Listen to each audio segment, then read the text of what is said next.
Hola, ¿qué tal? Hoy vamos a presentar la siguiente exposición. Hallazgos en neurociencia relacionados con el proceso de aprendizaje.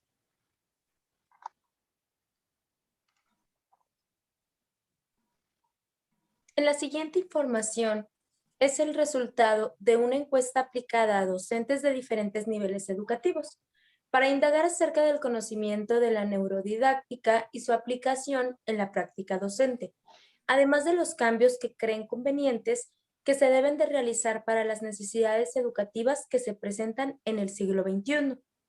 Se realizaron 62 encuestas a diferentes docentes y también todas estas investigaciones nos permitieron reflexionar y crear nuevas estrategias. Cada una de nosotros nos presentaremos.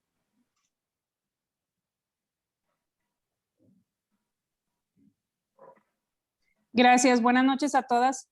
Mi nombre es Buenas noches. Diana Ibarra García, soy asesora técnico-pedagógica en el estado de Coahuila, tengo 11 años de servicio, estudié la licenciatura en educación primaria en la Escuela Normal de Torreón, la licenciatura en educación en la Universidad Pedagógica Nacional, la maestría en educación en el campo de nuevas tecnologías en la Universidad Interamericana para el Desarrollo y fui evaluadora certificada de evaluadora docente certificada en la pasada reforma educativa. También tengo cursos, talleres y diplomados, sobre todo enfocados en lo que es la evaluación educativa. Me da mucho gusto estar aquí y compartir con ustedes en este conversatorio. Hola, buenas noches. Yo soy la maestra Alicia Palacio Rodríguez, soy docente frente a grupo en nivel preescolar, tengo 5 años de servicio docente, realicé mi licenciatura en educación preescolar en el IESEN Lázaro Cárdenas del Río y mi maestría en educación en la Universidad Interamericana para el Desarrollo.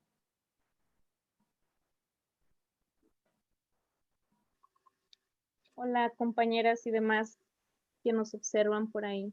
Yo soy la maestra Viridiana Jasso Rentería, soy docente frente a grupo a nivel primaria, 7 años de experiencia docente, 2 de ellos en nivel preescolar y 5 de ellos en educación primaria.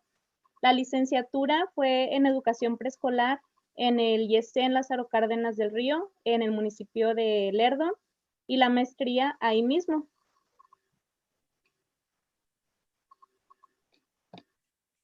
Mi nombre es Isabel Alicia Gutiérrez Gamboa y también soy docente frente a grupo en el nivel de preescolar.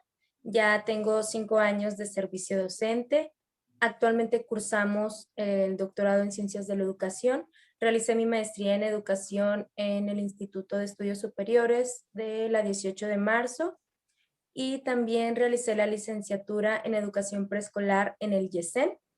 Además de que participé en el programa de capacitación académica a estudiantes y profesores de escuelas normales públicas en España, llevando a cabo en este lugar pues las prácticas profesionales en un centro infantil público que se llama Ciudad Encantada, en la ciudad de Cuenca, España.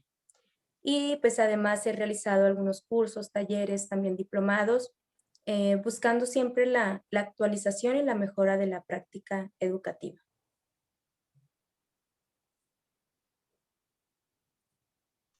Buenas noches, pues mi nombre es Itzamara Treviño Nava, soy docente frente a grupo en el nivel de preescolar. Trabajo aquí en la ciudad de Gómez Palacio, tengo ya 6 años de servicio. Estudié mi licenciatura en educación preescolar en el IESEN, en Lázaro Cárdenas del Río, que se encuentra en la ciudad de Lerdo. Y también cursé mi maestría en educación en la Universidad Interamericana para el Desarrollo. Buenas noches y pues es un placer estar aquí con ustedes, compañeras, en este conversatorio. A partir de la encuesta que realizamos, retomamos esta pregunta. ¿Conoce usted sobre lo que es la neurodidáctica? La mayoría de los docentes, un 46%, nos comentó que sí conoce el término. El 44% nos contestó que ha escuchado poco acerca del término. Y un 8% nos respondió que no ha conocido este término, lo desconoce. Y un 2% de los docentes no contestaron la encuesta. Entonces, la mayoría pues conoce el término y es muy poca la docencia o el magisterio que no está tan familiarizado con este término. Yo pienso que puede ser también debido a la antigüedad o al tiempo laboral que tenga el docente. Es decir, muy probablemente los que no están muy familiarizados con las redes sociales, podría ser este 8% que desconoce el término, que en realidad es muy poco el docente que no conoce sobre las redes sociales. Pienso que tiene que ver mucho porque normalmente cuando estamos en redes sociales llegan a aparecer este tipo de cursos, diplomados, talleres. Entonces puede ser que por ahí relacionen un poquito más lo que viene siendo el término. Además, en este mismo cuestionamiento pudimos observar en esta tabla que se presenta a continuación, en cuanto a los diferentes sexos, femenino y masculino, que las mujeres fueron en su mayoría las que participaron más en esta encuesta y la mayoría dijo que sí conocía el término y por consiguiente fue que sí escuchaban poco acerca del término y la minoría que había escuchado muy poco acerca del término. Además, en el sexo masculino, como podemos observar, pues fueron muy pocas personas las que nos apoyaron en elaborar esta encuesta. Sin embargo, la mayoría comentó que ha escuchado poco acerca del término. En general, pues podemos observar que hay esta variante entre que han escuchado y no han escuchado mucho sobre el término.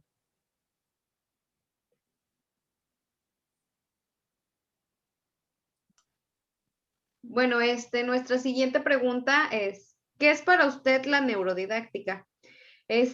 Hicimos una recopilación de todas las respuestas que fueron contestadas por los compañeros docentes.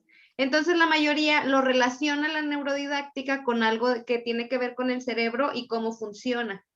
Yo creo que a lo mejor todos sabemos de neurodidáctica, pues así lo pensamos, ¿verdad? Es algo del cerebro, pero lo sabemos de manera muy superficial, ¿verdad? No a fondo ni nada de eso. Y pues la neurodidáctica nos dice en las lecturas que es el conjunto de disciplinas científicas que estudian el sistema nervioso con el fin de comprender mejor los mecanismos que regulan el control de las reacciones nerviosas y del comportamiento del cerebro. Otras preguntas fueron las de qué son diferentes formas de enseñanza, también lo relacionaron con el juego y por último también las técnicas, fueron técnicas, razonamientos y estímulos neurológicos que nosotros le brindamos pues a los niños, ¿verdad? Entonces yo creo que pues no estamos a lo mejor tan alejados de lo que es la neurodidáctica, pero sí nos hace falta pues conocerla más a fondo, ¿verdad?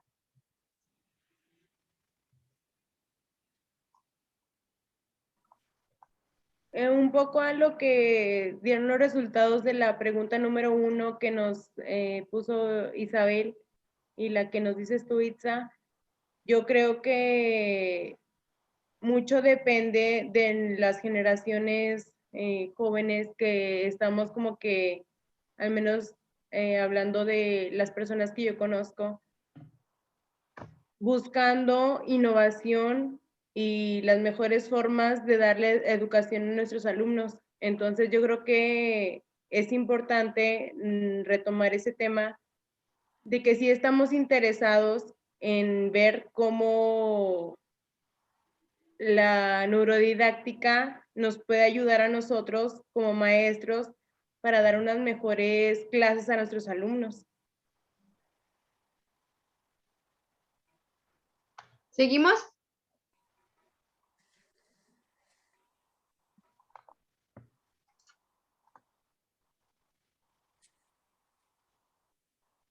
Tu micrófono, maestra. Sí, en referencia a lo anterior, no sé si me pueda regresar la diapositiva para complementar algo que acaba de decir la maestra Ali sobre el mejorar las formas de enseñanza. Sí considero que esta parte de la neurodidáctica es la optimización del proceso de enseñanza a partir del desarrollo del funcionamiento del cerebro, que era lo que acababan de comentar. Entonces, yo creo que la palabra clave en esta parte es la optimización, que lo mencionabas ahorita la maestra Alice. Muy bien. Sí, ¿me puedes poner la que sigue? Sí. En la pregunta número 3 que les hicimos a los compañeros docentes sobre cuáles son las ciencias que conforman la neuroeducación, nuestra respuesta correcta era estas 3 ciencias que son la psicología, la pedagogía y la neurociencia. La psicología sabemos que hace referencia a la ciencia que estudia los procesos mentales, las sensaciones, las percepciones y el comportamiento del ser humano en relación con el medio ambiente físico y social que lo rodea. La pedagogía, que es la ciencia que estudia la metodología y las técnicas que se aplican a la enseñanza y la educación, especialmente a la infantil. Y la neurociencia, que es cada una de las ciencias que desde diversos puntos de vista estudian el sistema nervioso del ser humano. En esta parte, la mayoría de los docentes encuestados se inclinaron por la respuesta que contenía estas tres ciencias. Comentaban también, estaba yo leyendo algunas partes que hacían mención a que en la actualidad la neuroeducación es una transdisciplina. En esa transdisciplina es donde podemos nosotros enfatizar en estas 3 que acabamos de mencionar, que la mayoría de los docentes se enfocaron en ellas y que integran cada una de estas ciencias y sobre todo que son el núcleo central del estudio del cerebro. Entonces, esa fue la tendencia de los docentes, sí se inclinaron por cada una de estas ciencias.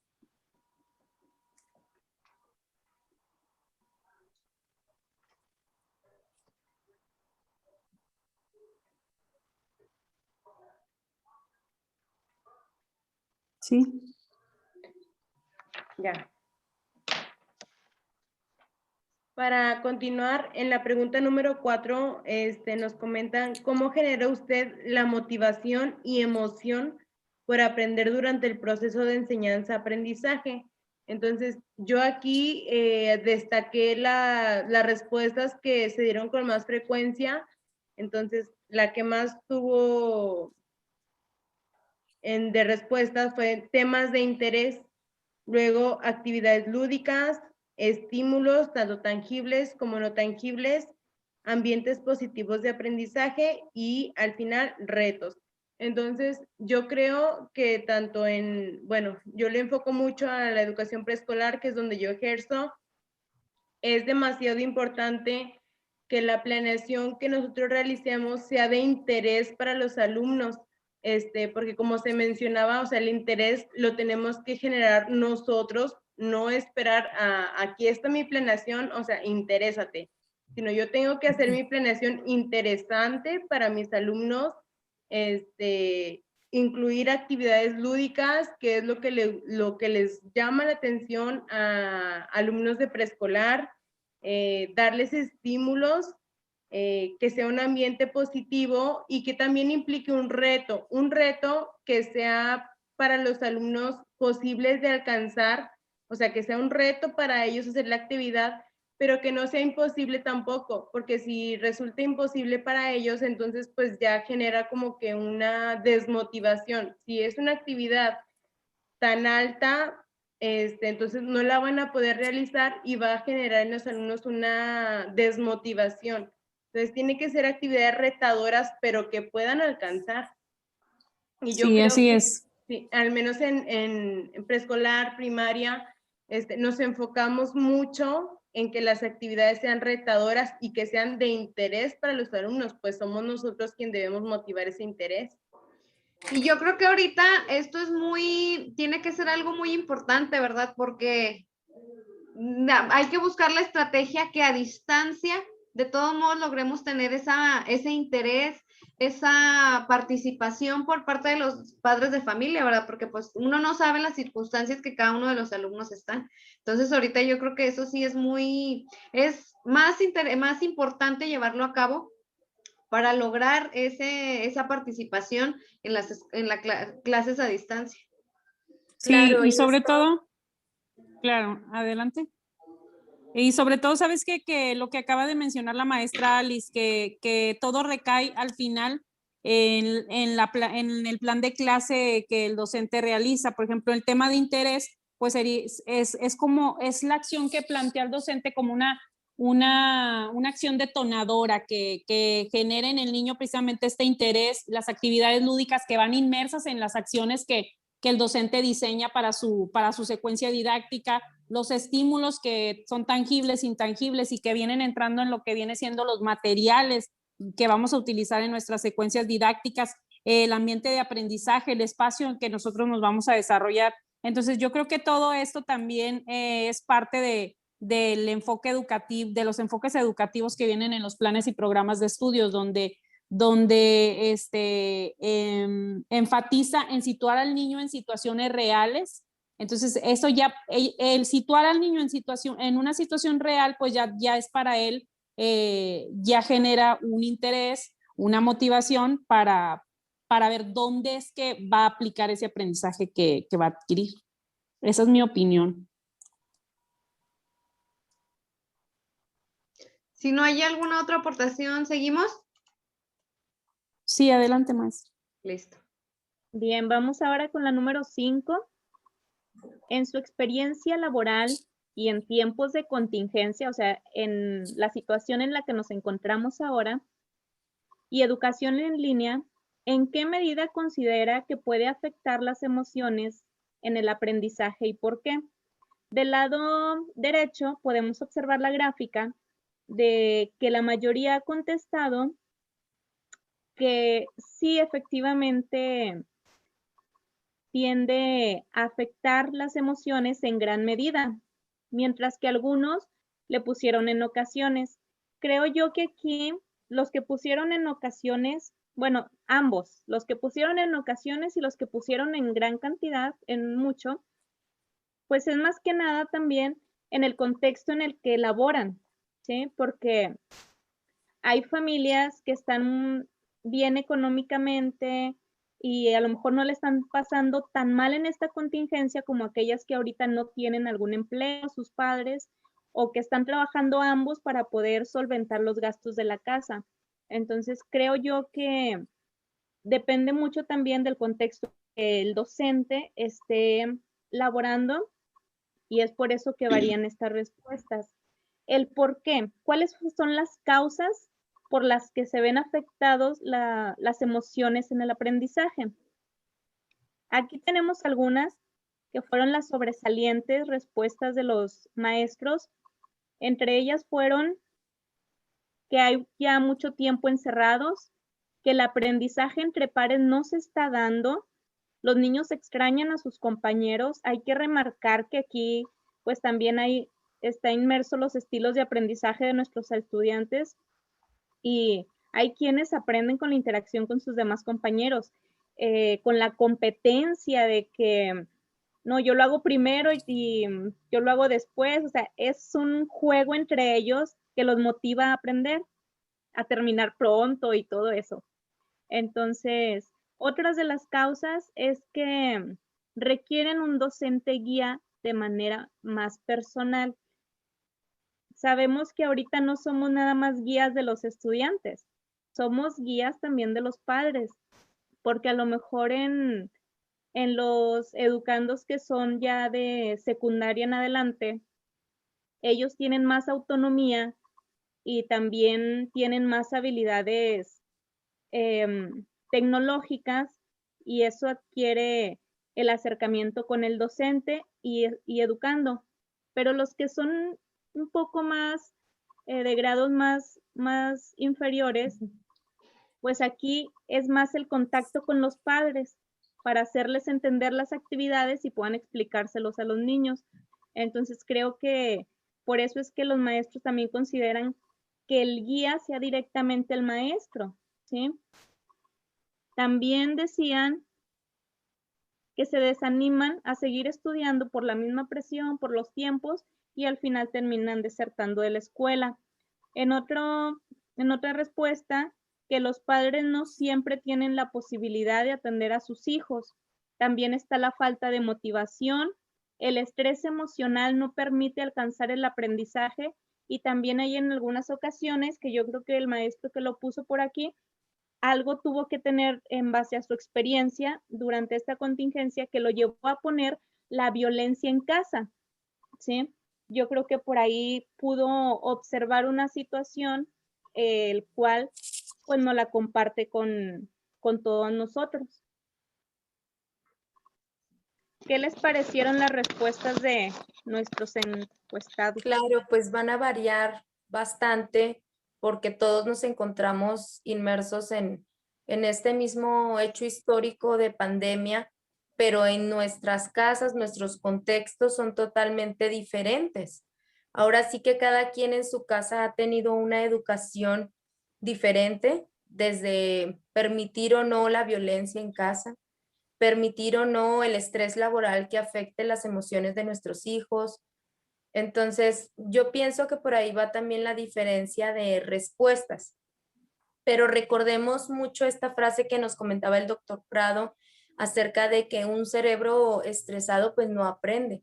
Entonces, las emociones en cuanto a la educación son fundamentales, fundamentales atender toda esta parte de lo emocional.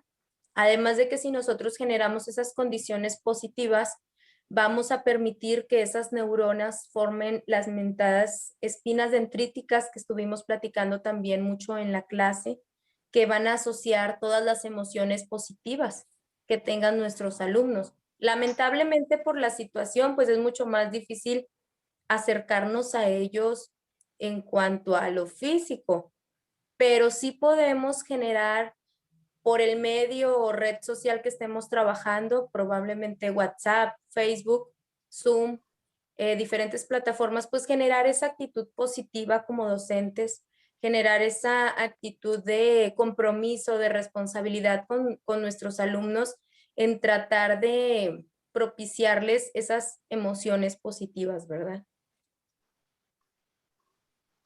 Y Yes. también hay que Yes. tomar en cuenta de que, bueno, ya se vio que a lo mejor nos enfocamos en los alumnos, en que las actividades respondan a las necesidades de los alumnos, pero también hay que ver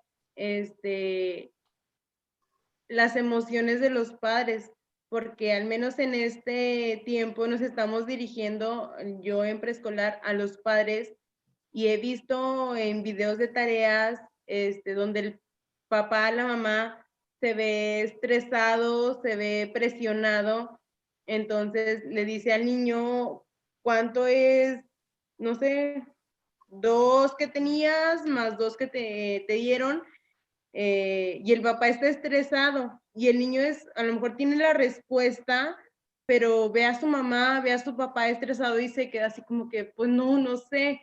Entonces, influye mucho también las emociones que tienen los padres al tratar de brindarle a sus hijos el apoyo necesario para realizar las actividades. Sin embargo, si el papá está estresado, si el papá está desesperado, entonces transmite todas esas emociones a sus hijos.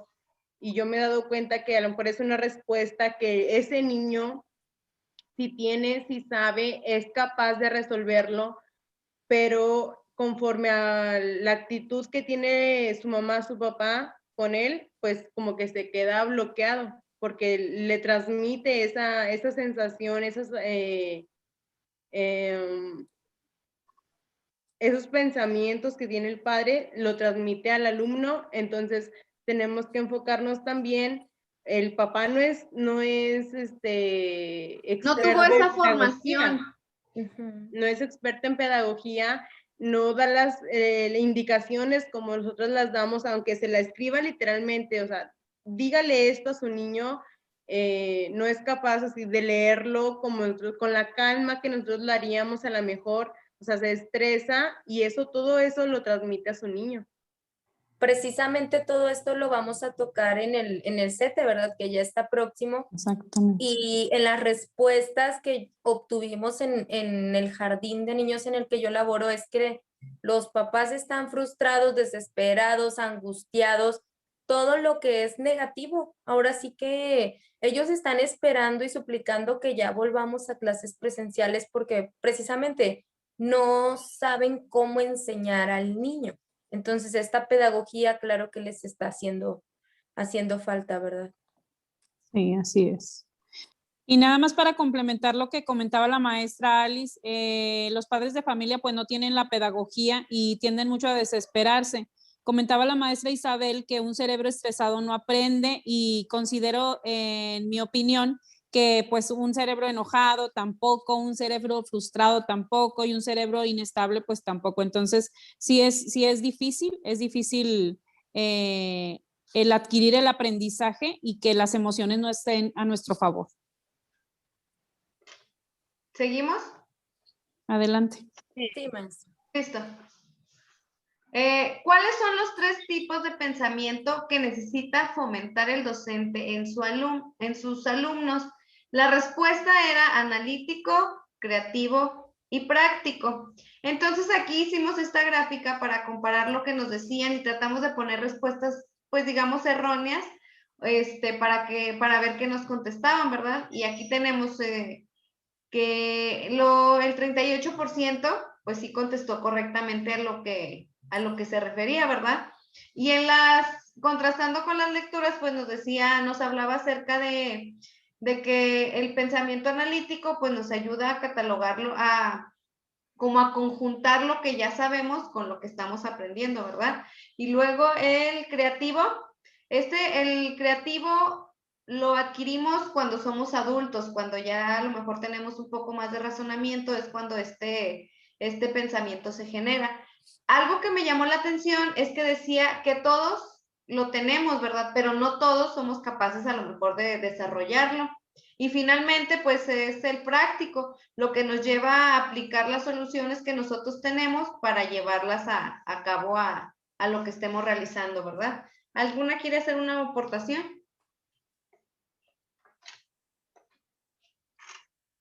No, yo creo que continuamos. Listo. En lo que respecta a la pregunta 8 que les realizamos a los docentes encuestados sobre la manera en que identifica y atiende los diferentes estilos de aprendizaje de los educandos. En esta parte es importante recordar que los estilos de aprendizaje son una mezcla de factores cognitivos, afectivos y fisiológicos. Todas estas características que sirven como indicadores relativamente estables de cómo el alumno percibe y de cómo el alumno interactúa y responde al entorno de aprendizaje. Dentro de los estilos de aprendizaje, los ya muy conocidos visual, auditivo y cinético, que también lo conocemos como kinestésico. En la parte visual, pues en esta parte los niños aprenden preferentemente mediante la observación. En la parte auditiva aprenden mejor cuando reciben información oralmente o cuando ellos pueden hablar. Y en la parte cinética es cuando los niños aprenden o hacen cosas a través de la manipulación física. Entonces es importante identificar estos 3 estilos de aprendizaje y en base a ellos pues realizar nuestras estrategias. En la diapositiva que sigue, si me puedes apoyar con eso, vienen la tendencia de los maestros, de cómo identifican y cómo atienden esos estilos de aprendizaje. Dentro de ellos, la mayoría de los docentes encuestados contestó que la identifica a través de un diagnóstico, este famoso diagnóstico que realizamos en el inicio del ciclo escolar para ver qué características tienen nuestros alumnos. Otra respuesta es que las identifica a través de la observación. Otra es de que las identifica aplicando un instrumento de estilos de aprendizaje, estos los ya muy conocidos test de aprendizaje. Y también los identifica por medio de entrevistas o actividades encaminadas a identificar los estilos y ritmos de aprendizaje. Esto como que esta parte de la entrevista pues ya es un poquito más personal con los niños. ¿Y de qué manera las atienden? Entonces la tendencia de las respuestas es las atienden realizando una planeación flexible, las atienden con actividades que propician la reflexión, que sabemos que estas actividades pues van inmersas dentro de la planeación, las atienden con el uso de materiales diversos que también pues van inmersos en la planeación, este apartado, y aplicando diversas estrategias. Una respuesta que me pareció bien importante es que varios de los docentes comentaban que no se pueden trabajar los estilos de aprendizaje en diferentes direcciones, sino que era necesario realizar esta unificación del aprendizaje para poder atender cada uno de los estilos. Recordamos que los sentidos constituyen un canal de acceso al cerebro. Entonces es a través de ellos que los alumnos logran percibir toda esa información que ellos tienen. No sé si alguien quiere hacer alguna aportación respecto a esta pregunta. Fíjate que a mí una de las cosas que me gusta hacer en mi aula es ponerles rincones de materiales distintos. Algunos son de lectura, otros de matemáticas, mucho material. Entonces, dar un tiempo destinado para que ellos jueguen con este material y así yo voy identificando qué es lo que a ellos les gusta, las artes, las matemáticas, la lectura. Entonces, eso para mí también es una forma de diagnosticar los estilos de aprendizaje de mis estudiantes. Igual, pues, también me apoyo de los test, pero sí, a mí me funciona mucho y creo que es algo muy productivo el hacer estos rincones dentro del aula, porque nos damos cuenta de lo que les gusta. Entonces, ahí en la lectura también venía una frase muy bonita que decía: si quieres conocer a una persona, no le preguntes lo que piensa, sino lo que ama. Entonces, creo yo que es una forma de diagnosticar, de conocer a nuestros estudiantes. Así es. Sí, y si te fijas al final, tú lo mencionas como un taller, como un rincón de estímulos, ¿verdad? Para cada uno de los niños. Pero al final yo creo que recaemos en que tú realizas esa observación para identificar el estilo de aprendizaje de los niños o hacia dónde se inclina cada uno de ellos. Sí, y ¿Verdad? eso, bueno, y les da mucha seguridad porque, bueno, uno de las cosas que a mí me gusta hacer es el juego de ajedrez. Entonces, desde el primer grado, estoy identificando a quién le gusta el juego de ajedrez. Y el que tú lo invites a una partida, eso le da mucha seguridad. Y si te fijas, el juego de ajedrez es muy matemático y puedes Sí, sacar así es. infinidad de provecho ahí. Entonces, solo es cuestión de identificar qué materiales usar adecuadamente con nuestros educandos. Y sobre todo lo que mencionas, eso de invitarlo, que propicias esas seguridades también parte importante del maestro, el crear altas expectativas para ellos. Y lo mencionábamos en una pregunta anterior de cómo generar la motivación, también estimular esa autoestima y crear altas expectativas para el trabajo que ellos desempeñan. Yo creo que también les favorecen bastante. Sí, así es.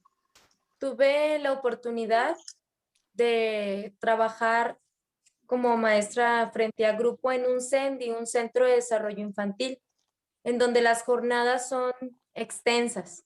Entonces, la primera parte de la mañana nos enfocábamos pues a atender como si fuera un preescolar con las actividades didácticas que normalmente uno realiza, ¿verdad? Y la otra parte en donde ya había una entrega de niños, en lo que venían algunos papás, iban, entonces yo pensaba, ¿qué es lo que hay que hacer en este momento en el que yo no puedo estar totalmente con el niño?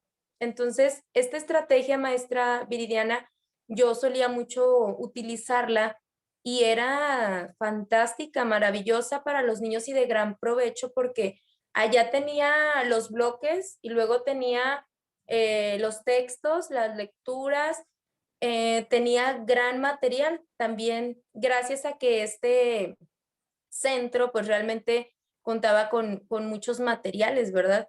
Entonces, el material es un recurso benéfico y sobre todo a la edad preescolar y yo creo que los primeros años de edad. Y el rincón pues nos permite precisamente observar qué es lo que le agrada, qué es lo que le gusta al niño, ¿verdad? Entonces, sí es muy importante acercarlos. Y en esta oportunidad que tenemos de vivir esta pandemia, pues acercarlos a lo que tienen ahí inmediato en su casa. Los materiales de reciclaje a mí me fascina utilizarlos porque es algo que van a desechar en algún momento, pero tú puedes crear algo con todo esto, ¿verdad? Y atender estos estilos de aprendizaje también de los niños. Esa sería mi participación, maestras. No sé si continuamos. Sí, vamos a continuar. En el cuestionamiento número 9, nos pregunta, en su práctica docente, ¿a cuáles de las siguientes configuraciones de la mente humana pone mayor énfasis? Entonces, aquí vemos que la mayoría nos puso que pone énfasis en las configuraciones afectivas, luego en todas las configuraciones, luego las cognitivas y al final las instrumentales. Entonces, pues aquí vemos que es imposible dejarlo afectivo para poder trabajar con las cognitivas y con las instrumentales. Como vimos, pues es muy importante que el niño se sienta bien emocionalmente para poder adquirir los otros aprendizajes. Aquí en la lectura nos comentaba que las configuraciones tanto afectivas como cognitivas como instrumentales es una interacción entre las tres, entonces no se puede manejar una aparte de la otra, porque nos decía que un ser humano actúa como piensa y piensa como siente. Entonces, al momento de que actúa como piensa y de que piensa como siente, vemos que es una cadena. Entonces no podemos dejar de lado el cómo piensa, el cómo siente, para que solamente actúe. Y tenemos que tomar en cuenta el cómo siente, porque tomando en cuenta el cómo siente, vamos a ver cómo piensa, y el cómo piensa vamos a ver cómo actúa. Nos damos cuenta que existe una estrecha relación entre las emociones y el aprendizaje humano. Entonces, venía aquí una frase que nos decía, dice, dime lo que tienes en tu corazón y te diré lo que tienes en tu mente. Dime lo que tienes en tu mente y te diré lo que eres capaz de expresar y hacer. Entonces, de esa manera vemos que no podemos tomar en cuenta nada más lo que el niño tiene que aprender, sino que tenemos que tomar en cuenta también lo que está sintiendo en ese momento para poder enfocarnos en la otra parte. Así es. Sí, y sabes que ahorita que comentas eso de la frase, también en el plan y programa de estudios viene sobre el currículum, que el currículum debe de desarrollar la razón, así como el corazón. Entonces, por eso retomo lo que acabas de decir, de que están estrechamente vinculadas. Y en relación a lo que está en la diapositiva de la tendencia de los docentes, yo creo que el escoger que le dan un poquito de mayor peso a lo que viene siendo lo afectivo, las emociones, las actitudes, los valores, yo considero que la tendencia es por el momento histórico que estamos viviendo, porque ahorita pues es lo que está en auge, el trabajo socioemocional con los niños, y después lo otro. Si estuviéramos en educación presencial, pues yo considero que la mayoría de los docentes hubiera contestado que se enfocan más en lo cognitivo, que son los conceptos, que son los pensamientos, que es la información. ¿Por qué? Porque las pruebas estandarizadas pues son las que pues al final van a medir el aprendizaje de los niños. Entonces considero que la respuesta tiene tendencia por el momento histórico que estamos viviendo. Ajá. Claro, sin dejar de lado de que, o sea, no podemos favorecer lo instrumental, lo cognitivo, sin favorecer lo afectivo. Sí, es como los estilos de aprendizaje, que no puedes trabajarlos en dirección diferente. Aquí también es cuanto una unificación de ellos. Uh-huh. Si continuamos.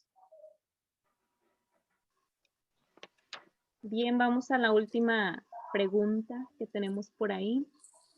Con fundamento en la neurociencia, ¿qué cambios cree conveniente que se deben realizar para las necesidades educativas que se presentan en el siglo XXI. Bueno, algunos contestaron de la siguiente manera. Enfatizar en la educación emocional. Esos son uno de los cambios. Ajustar o modificar los planes y programas. Usar las TICs, trabajar el área artística, acondicionar las escuelas con computadoras, diseñar actividades partiendo de sus gustos y capacitación a docentes sobre la neurociencia. Aquí creo que en cuestión a la capacitación del docente, tenemos las herramientas para nosotros investigar. Hay muchos cursos en línea que nos ofrecen, entonces, y son gratis. Muchas veces no los tomamos ni porque son gratis. Entonces, creo que la capacitación está. La capacitación sí está, nada más es cuestión del interés propio. Y en cuestión a las TICs, sí creo que es una herramienta que se utiliza en el siglo XXI. Es una necesidad en cierta forma, pero creo que en cuestión a la neurociencia, porque es lo que menciona aquí, con fundamento en la neurociencia, creo que la mayoría de las respuestas están muy asertivas porque menciona sobre la emoción, los gustos, sus intereses. Entonces, el arte, el trabajar las artes, es una de las áreas en que más les encantan los niños. En preescolar es una de las áreas que yo más veo que trabajan. Y en cuestión a primaria, que yo soy ahorita estoy frente a grupo en primaria, veo que nos piden un poco más en cuestión al trabajo de español y matemáticas, ¿sí? Entonces, pero el trabajar con la artística es como dicen por ahí, es una chulada y es uno de los gustos de los niños. Entonces, sí creo que fueron asertivas las respuestas de los docentes. No sé ustedes qué opinen con respecto a esto. Yo considero mucho que esta respuesta que tú das de las artes sí es maravillosa también, pero creo que también muchas veces lo que les gusta a nuestros niños, a nuestro grupo en específico, tiene que ver también mucho con lo que le gusta al docente, porque ese docente probablemente va a ser lo que favorezca en el niño. Hay maestras que les encanta realizar cuentos, dramatizaciones, lecturas, pero hay maestras a lo mejor que nos enfocamos más en los principios de conteo, en los reality, en los juegos, o habrá maestras que les gusta más la actividad del deporte y se enfocan en educación física, etcétera. Entonces, en cada uno de los campos y áreas, considero que cada maestro suele tener mayores fortalezas y probablemente también momentos en los que no trabaje tanto ese campo y esa área. A veces comentaba una maestra, hay años que saco niños matemáticos totalmente. Hay años en que siento que niños más lectores. Entonces, muchas veces pienso que deberían de apasionarnos muchas áreas para poderles brindar más oportunidades también a los niños, ¿verdad? Ahorita Así dijiste es. algo muy cierto que también depende mucho de nuestros gustos, porque ellos se apropian de eso. Ahorita que decías un grupo muy lector, yo creí que sí era un grupo muy lector, pero en una ocasión tuve una etapa en la que yo leía mucho. Entonces siempre andaba yo con mi libro y llegaba y les platicaba, o ellos preguntaban, maestra, ¿en qué vas de la historia? Entonces, a partir de ahí ellos se llevaban los libros y al día siguiente querían platicar de lo que habían leído. Entonces sí influye de cierta manera el predicar con el ejemplo.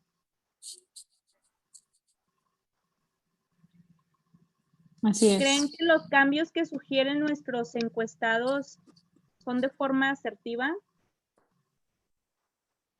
¿O cambiarían alguno por ahí? Se me hace, por ejemplo, lo de las TIC, porque, bueno, la neurociencia está enfocado en la disciplina que estudia pues las partes del cerebro, ¿verdad? Entonces se me hace Sí. que lo de las TIC, ellos como que se desviaron un poquito del tema. Y en lo que comentaba sobre de la iniciativa que debemos de tener para conocer, yo siento que todos conocemos esta parte en la práctica, pero en la teoría es donde nos hace falta realizar esa conexión de la teoría con lo que en realidad estamos haciendo en el aula, porque pues enfatizar en la educación socioemocional lo hacemos, pero ¿qué relación tiene con la neurociencia? Entonces se me hace que nos falta ese clic de unir la teoría con la práctica, porque la práctica definitivamente la sabemos. Sí, y es que, por ejemplo, o sea, es lo que ya tenemos la información de científicos. Entonces, ¿cómo vamos a aterrizar esa información en nuestras aulas? No las podemos aterrizar si las desconocemos, ¿sí? Entonces, por eso es lo que mencionaba de capacitar a los docentes sobre la neurociencia. Es que ya está. No necesitas un diplomado, un curso, un taller para conocer sobre ello. Basta que abras tu computadora o desde el teléfono y lo encuentres. Sí hubo maestros que me dijeron, excelente tema, al momento de que contestaron. Y yo, sí es un tema muy amplio y muy enriquecedor. El detalle es que quienes en verdad nos tomamos el tiempo para indagar sobre esto y poder así aterrizarlo con nuestros estudiantes. Así Fíjate, es. y respecto a un poco lo que dices tú, Viri, lo que dice Diana, recuerdo que Isabel nos comentó que su colectivo estaba ya muy interesado en el tema, que se dieron cuenta de que Isabel estaba haciendo el doctorado y todo eso, y que hubo un interés. Entonces, yo pienso, yo había escuchado el tema antes de iniciar el doctorado, pero yo decía, bueno, es que es algo muy complicado, a lo mejor si me pongo a leerlo no lo voy a entender, o decía, no, pues que alguna parte de la neurociencia es esto, y yo, sí, ya lo hago, o sea, ya lo hago, pero luego te pones, al menos yo, ya aquí a estudiar en el doctorado y te enfocas más en realmente cómo funciona el cerebro y cómo eso afecta o cómo influye en el aprendizaje que tienen los alumnos, entonces yo digo, o sea, es importante, es realmente importante, o sea, quiero leer, quiero aprender, sí me hizo como que un clic, se me abrió así una parte de mi cerebro, dijo o sea, yo quiero aprender y quiero realmente darle a mis alumnos las oportunidades de aprendizaje correctas, o sea, con base en la neurociencia y ya te abre un campo más amplio. O sea, como que necesitas ese algo que te dé el clic y que te haga decir, quiero aprender y quiero aplicarlo. Así es. Y es muy satisfactorio también influir, ¿verdad? En el centro de trabajo o ya a lo mejor en grupos de maestros, de pares. Y yo creo que esa también puede ser nuestra labor, chicas, estar ya al comentar con nuestros compañeros, pues hablarles un poquito más de lo que es esto, ¿verdad?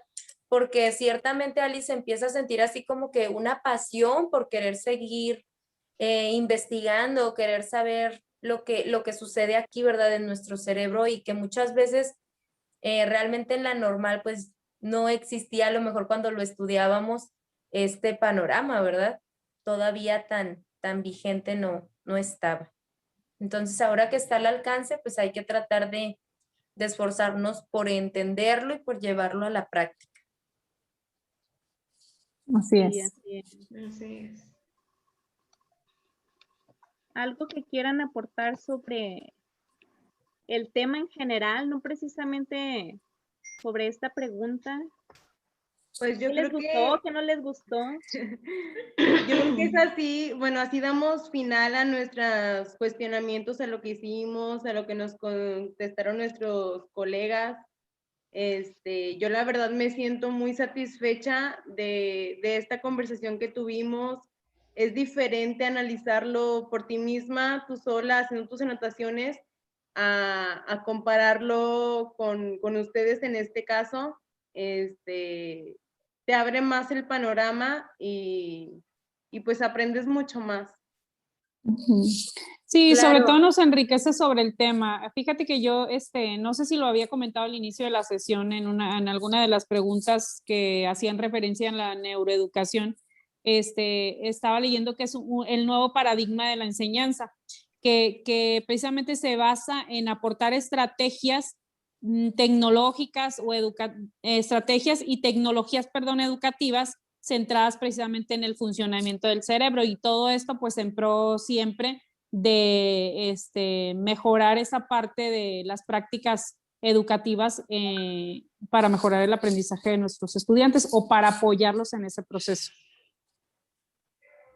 Ahorita que dices eso, me quedo pensando otra vez en esta pregunta, donde dice, ¿qué cambio crees conveniente deba realizarse para las necesidades con base a la neurociencia? Y es que las tecnologías pues es algo que les ha dado un gusto. Sí, También definitivamente. dice por ahí diseñar actividades partiendo de sus gustos, y si tú le pones una computadora, pues los niños que no tienen en casa, ellos encantados de estar trabajando ahí, les genera esa emoción, esa motivación. Es que estamos formando generaciones de nativos digitales, ¿verdad? Sí. Estas generaciones también, los contextos en los que ellos viven, pues ya están muy inmersos en lo que viene siendo todo esto de la tecnología. Y esto que comentábamos, pues también agradezco, claro, la participación de cada una de ustedes. Colegas, ha sido muy satisfactorio este conversatorio y claro que el aprendizaje entre pares, pues es fundamental, ¿verdad? Y aquí lo estamos viviendo. Esto mismo debemos de propiciar en nuestros alumnos. Y hacer llegar la información no solo a los que tuvieron el tiempo de apoyarnos con la encuesta. Si el día de mañana tenemos la reunión de consejo técnico y se va a hablar algo sobre el tema, creo que es la oportunidad apropiada para transmitir un poco de lo que hemos aprendido. Exacto. Sí, sí, sobre todo difundir, porque así como lo mencionas, esta parte, pues ya el simple hecho de que nuestra guía mencione la palabra neurociencia y lo que se ha descubierto en torno a ella, pues es una introducción a lo que debemos estar inmersos ahorita los docentes. Entonces me parece muy importante y les agradezco igual, como lo acaban de mencionar algunas de mis compañeras, este conversatorio, sus aportaciones y por permitirme aprender de ustedes. La verdad es que sí aprendimos de todas. Sí. Lo mucho a lo poco que uno participa, ¿verdad? Pues lo demás lo absorbemos. Sí. Entonces, pues yo creo que ya concluimos, ¿verdad? La sesión. ¿Alguien más que quiera agregar algo? No, bueno, nada más fue un gusto de verdad estar con ustedes, compartir todas estas opiniones y ojalá tengamos más espacios como este. Así es, más Sí, espacios ojalá como que este. sí. Muy bien, bueno, pues entonces Donde hemos grabemos. terminado, ¿verdad? Sí. Bueno, Sí. nos vemos pues, compañeras. Bye. Adiós.